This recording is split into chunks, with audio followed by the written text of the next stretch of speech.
আসসালামু আলাইকুম। স্টোরি কেন্দ্রিক আমি আপনাদেরকে দুইটা পরামর্শ দিব। প্রথমত বলবো, ট্র্যাডিশনাল যে স্টোরিগুলো আছে সেখান থেকে গুরুত্বপূর্ণ কয়েকটা মুখস্থ করবেন। যে কোনো সাজেশন ফলো করে আপনি গুরুত্বপূর্ণ কয়েকটা স্টোরি মুখস্থ করবেন, ভালো করে নোট করবেন, ঠিক আছে। আর দ্বিতীয়ত আপনি এই ফরম্যাটটা ভালো করে শিখবেন। এটা বা আপনি যে কোনো ফরম্যাট শিখতে পারেন, তবে এই ফরম্যাটটা যথেষ্ট আপডেট এবং এই ফরম্যাটটা লিখলে ইনশাল্লাহ ফুল মার্ক পাওয়ার পসিবিলিটি অনেক বেশি, ঠিক আছে। আমরা মাত্র একটা ফরম্যাটের মাধ্যমেই স্টোরি লেখার কোয়ালিটি এখন শিখবো বা ক্যাটাগরি শিখবো। এখানে বলা হচ্ছে এই ম্যাজিক্যাল টেকনিকে স্টোরি লিখলে সেরা মার্কস পাবাই ইনশাআল্লাহ। ইনশাআল্লাহ আপনারা এই টেকনিক বা এই মেথডে স্টোরি লিখলে ইনশাআল্লাহ ফুল মার্ক পাবেন। যদি আপনার পড়াগুলোর মধ্যে আপনার সাজেশনের মধ্যে কমন না আসে, তখন আপনি এই মেথড বা এই ফরম্যাটটা ইউজ করতে পারেন, ঠিক আছে।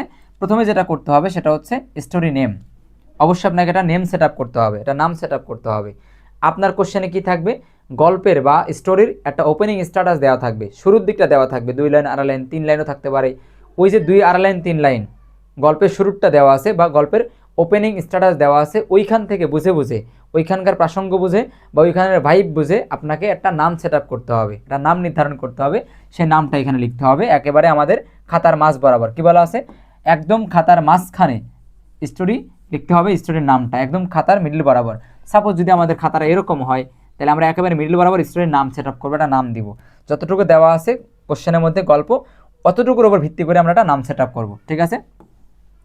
টাইটেল লেখার পর প্রশ্নের দেওয়া স্টোরি হুবহু লিখতে হবে।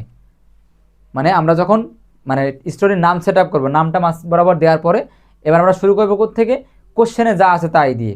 কোশ্চেনে 2 লাইন, 2.5 লাইন, 3 লাইন কি থাকতে পারে, গল্প দেওয়া থাকতে পারে, দেওয়া থাকবে। যতটুকু দেওয়া আছে হুবহু কোনো রকম কাটছাট ছাড়াই আমরা অতটুকু লিখব, ঠিক আছে। এরপরে নিজের মতো করে 2 বা 3টা বাক্য লিখতে হবে। স্টোরির যে নাম লিখছেন, আপনি যে নামটা সেট আপ করেছেন ওই নামের উপরে মিল রেখে, নামের সাথে প্রসঙ্গ বজায় রেখে বা কানেক্ট করে, ঠিক আছে।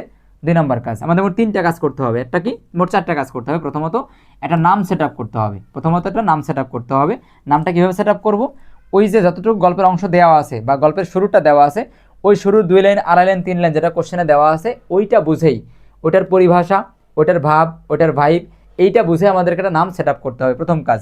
দ্বিতীয় কাজ কি, টাইটেল লেখার পরে, নাম লেখার পরে প্রশ্নে দেওয়া স্টোরি যতটুকু অংশ আছে ততটুকু হুবহু লিখতে হবে। এটা নাম সেট আপ করলাম। দ্বিতীয় কাজটা কি, প্রশ্নে দেওয়া আছে গল্পের যতটুকু অংশ, স্টোরি যতটুকু অংশ দেওয়া আছে সেটা আমরা সরাসরি লিখবো হুবহু, কোনো রকম কাটছাট ছাড়াই। আসেন 3 নম্বর, এরপরে নিজের মতো করে নিজের ভাষায় 2টা বা 3টা বাক্য বানাতে হবে। কিভাবে, ওই যেই নামটা আপনি সেট করছেন, যেই প্রসঙ্গে লিখবেন, যেই টপিকে লিখবেন, যে নামটা সেট আপ করেছেন ওই নাম বা ওই গল্পের উপরে প্রসঙ্গ বজায় রেখে কানেক্টিভিটি তৈরি করে আপনি 2 বা 3টা বাক্য লিখবেন যাতে ওই নামের সাথে গল্পের সাথে যায়, ঠিক আছে। তারপর 3 নম্বরে যেটা করবেন, তারপর নিম্নোক্ত ম্যাজিক্যাল বাক্যগুলো লিখবেন, নিচের এই বাক্যগুলো হুবহু লিখে দেবেন। তাহলে আপনার কাজ হচ্ছে 4টা।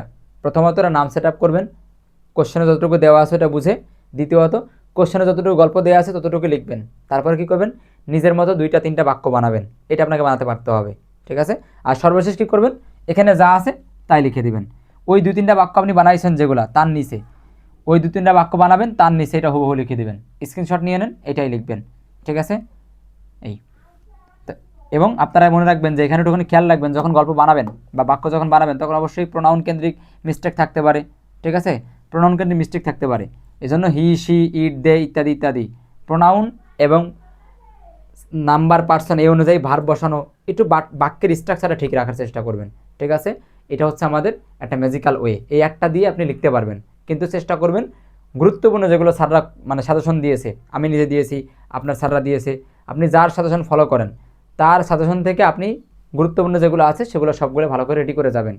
এবার রিস্ক নিতে না চাইলে, যেহেতু আমরা রিস্ক নিতে চাই না, সেই জন্য আমরা ফরম্যাটটাও শিখে যাব, ঠিক আছে। আশা করছি এটা লিখলে আপনারা সর্বোচ্চ মার্ক পেয়ে যাবেন।